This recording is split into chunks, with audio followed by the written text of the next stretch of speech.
Hey family, so good to be with you today, and thank you for tuning in. You know, over the last 6 weeks we've been in person and virtual, kind of a hybrid experience, and now we are virtual again, just for the safety of our community and our team. You know, when we think about all that we have been through over the last two years, and just to think it's been 2 years already, we have learned a lot. And the one thing we've learned is precautions and safety are essential when we are looking at what this coronavirus can do. Many of you know I've lost 8 friends during this pandemic, and not really wanting to lose one more person, not taking any chances. So thank you for being here as we continue to move through this season. Hopefully everyone had a great Christmas. We're moving towards this new year now. And as we think about the new year, the one word that can really exponentially change your life is give. The way you give, the way you embrace the opportunity to give. One thing my dad did for me, he taught me that money was my friend. You know, when I think about money being my friend, as a completely different paradigm that we embrace when we see money as a companion that can journey with us instead of that entity that we struggle with. So we think about how we can live our most expansive lives, and that's what we're learning from Pastor Juanita over these last couple of years. How we can live our most expansive lives. We realize that part of that experience is in how we share ourselves, how we share what's in our possession with the world around us. I want to look at a passage of scripture before we move into this morning, and this passage is an interesting passage as it relates to giving, because it really profiles the experience of a woman, first century Jerusalem, who came into the treasury and literally gave everything she had. 2 mites. Let's read that. Mark chapter 12, verse 41. And it reads, I'm reading from the New Revised Standard Version, and it reads, he sat down opposite the treasury. And that's a key note there, opposite the treasury. He sat opposite the treasury and watched the crowd putting money into the treasury. Many rich people put in large sums. A poor widow came and put in 2 small copper coins, which are worth a penny. Then he called his disciples and said to them, truly, I tell you, this poor widow has put in more than all those who are contributing to the treasury. For all them who have contributed out of their abundance, but she, out of her poverty, has put in everything she had, all she had to live on. You know, as I look at this text this morning, I realize that as we think about giving and we look at how this sister took what she had, literally a penny, took that penny. You know, I reflected, Juanita and I were talking the other day, and we were reflecting on over our 30 years here, how many times, as we invited the entire world, our houseless friends, those who lived around the streets of Houston and downtown Houston, how on Sunday morning everyone would find a spot on a pew in this room. And how sometimes we would be going through the offering envelopes, and every now and then we would come across a penny. And at least 3 times over the 30 years, there was a note on that envelope that said, this was all I had, but I wanted to give it.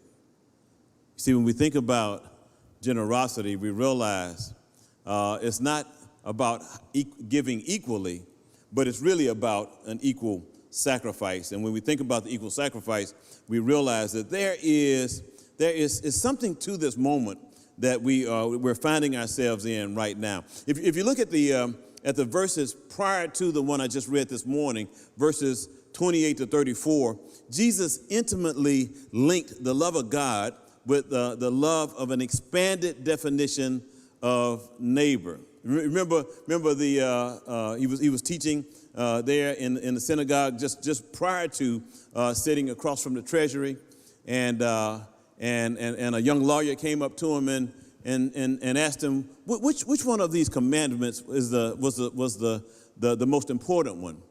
And he said, this one: love God with all your heart, soul, mind, and strength, and love your neighbor as you loved yourself. What he did was he intimately linked the love of God to the love of neighbor. In the process of that, moved through the self-imposed boundaries that we have tendency too often to put in place around one another. As a matter of fact, we look at this, we know that God doesn't stop at ethnic boundaries or national borders. God doesn't stop at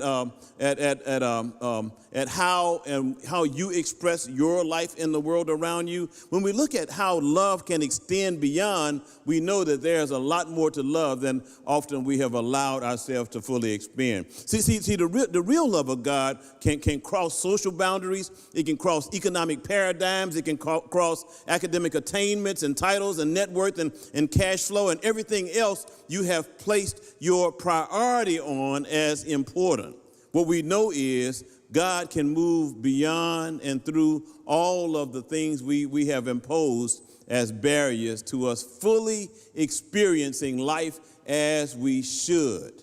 So we think about this fact that in this moment, here we are looking at the experience of a person who walks into the treasury. Now let's look at the moment for just for a moment. She walks into this treasury, and if you look at the geography and the history attached to that geography in first century Jerusalem, we realize that this is the temple. Now Jesus is sitting across from the treasury in the temple, but a little research showed me that where people actually gave was in the outer court. It's interesting how this shapes up, but people, you could see people coming in, and there were 13 containers across the front of the outer court where people literally came in and gave their offering.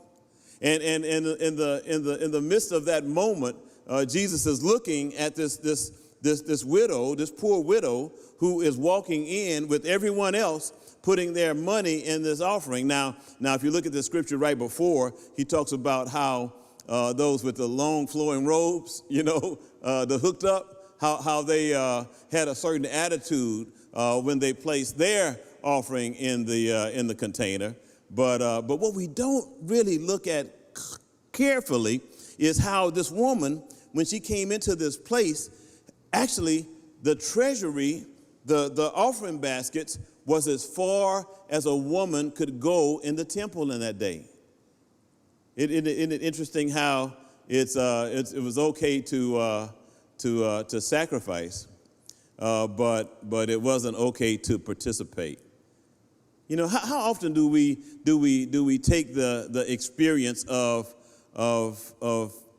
people and legislate, like we're trying to do right now in Texas, legislate how women can control their own destiny, how women can determine what and how they respond to their own bodies.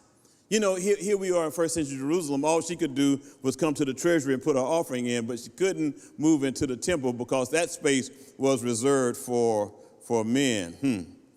But Jesus is looking at that moment and saying, this woman gave all she had. We think about this text, and we realize that Jesus often connects the human soul to material possessions, and how we prioritize and relegate around that very notion, and it becomes a natural progression to love those around us when we move beyond our narrow confines of how we see giving and the importance thereof. This morning I want to just look at real quickly 3 ways to give. First of all, you can give to get.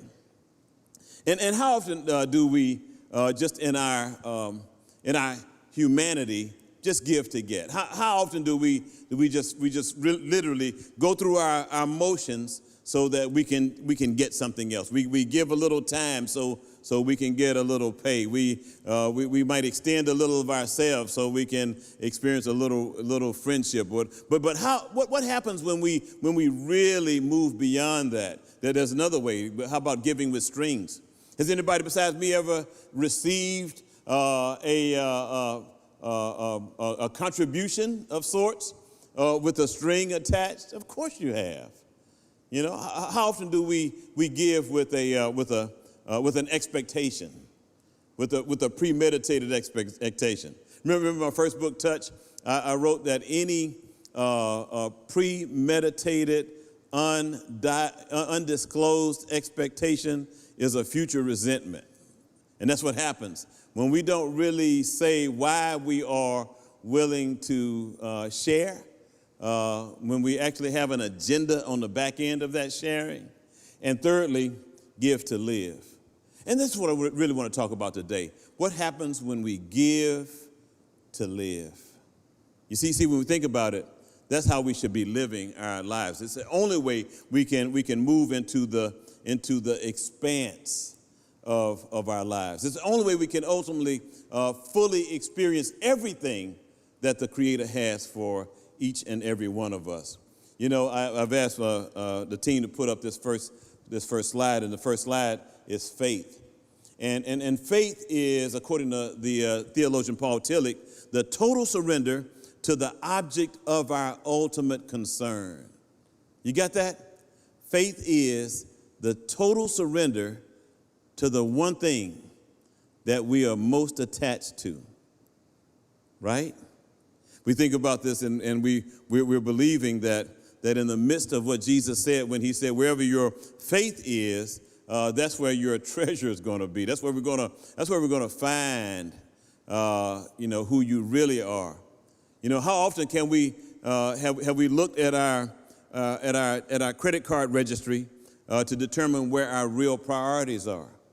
Isn't it funny how you can just look at that credit card registry and see where some of your priorities are? Now, for those of you who know me, y'all know I love to eat out, right? So there's going to be a whole bunch of charges on there. But ultimately, I can't put my faith in a restaurant. Watch this right now. Can I even go to one in the midst of this pandemic?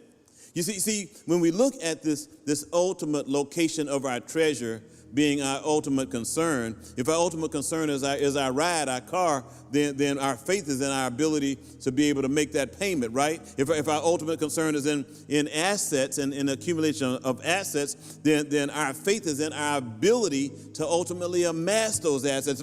If our faith is in our job, then our ultimate concern is getting to that job. But ultimately, I want you to know that there's more to faith than placing faith in tangible, carnal situations and relationships. For instance, I don't know about you, but I can't wait for Juanita to be happy, for me to be happy. All right? We have our own responsibility in the big picture of moving, and what I'm trusting is that she will ultimately see God as her primary ultimate concern, in the same way that I'm ultimately trying to see God as my primary ultimate concern. And in the midst of that, we ultimately make God our ultimate concern. You see, along the way, we have a moment where we have to ultimately look beyond the what we consider this finite to the infinite. Here's a quote I just want to share with you from Bob Proctor, one of our mentors in print. And Proctor says, "The moment your belief matches with any state you fuse it with, and this union results in the activation and projection of its plots, plans, conditions, and circumstances, this new state of conscious awareness becomes your home from which you view the world." You got that? When we take our faith, our belief, and we fuse that with where we are seeing our next step. As a matter of fact, something Juanita has been doing for us is asking us to project our lives into 2024. We were just talking the other night, and she said, okay, Rudy, it's 2024. How do you want your life to look? So, and talk to me, she said, as though we're in 2024. So wherever you are right now, I want you to just stop for a moment. And when I finish this sermon today, I want you to just reflect. You're going to go in a time machine, right? And you go into that time machine and you start saying, in 2024, I will be doing X, Y, Z. In 2024, I will be experiencing the joy of life that I've never experienced before. In 2024. And imagine this, when you fuse your belief with the expectation that you are really expecting to encounter in that future moment, then what Bob Proctor is saying is your workshop. And if you are observant, you will see the outer reality shaping itself upon the model of your imagination. Yes, your workshop. And you'll see the outer reality shaping itself upon the model of your imagination. And that's where we're headed today.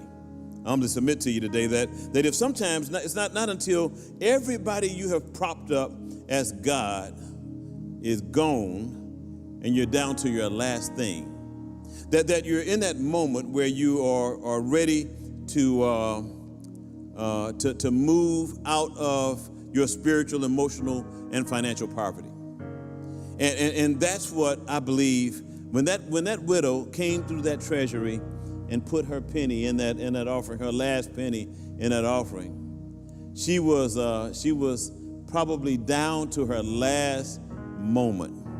I like the way I've heard it often, and when we think about how it's not until we're down as far as we can go until we realize God is up to something and ready to move us beyond our expectations. But before I take my seat today and you move on into your Sunday, I want to just share with you real quickly 3 habits of expansive giving. And when we think about these 3 habits of expansive giving, we're also talking about the 3 habits of expansive living. And that's where we are. We want to live expansively.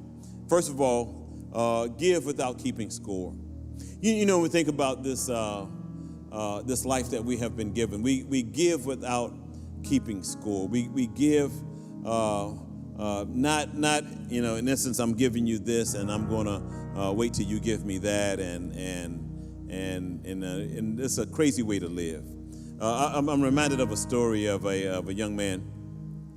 He and his brother grew up kind of tough, but along the way, the brother experienced just a phenomenal windfall in a business opportunity, and as a result, gave his younger brother the car of his dreams.